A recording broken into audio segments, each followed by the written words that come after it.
আসসালামু আলাইকুম ভিউয়ার্স, আজ আমি নিয়ে এসেছি কিছু আইস কন্টেনার বা বক্স এবং সাথে কিছু আইস বক্সও।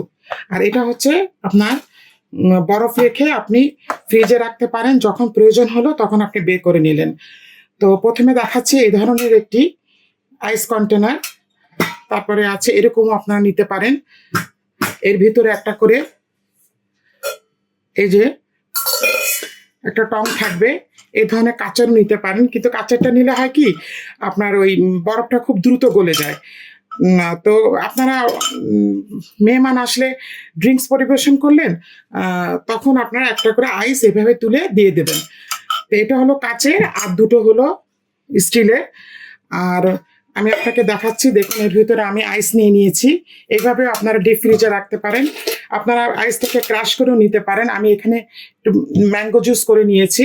এই যে আমি এখন এই যে দিয়ে দিলাম।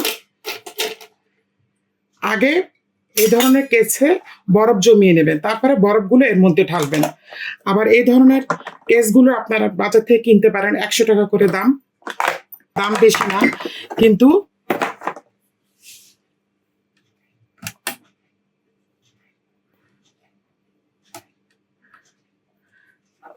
এটা অত্যন্ত কাজের। আপনারা যদি এভাবে আইস রেখে দেন, তাহলে অনেক সময় কোথাও পুড়ে গেলে, কোনো ব্যথা পেলে আপনারা আইসটা দিতে পারবেন।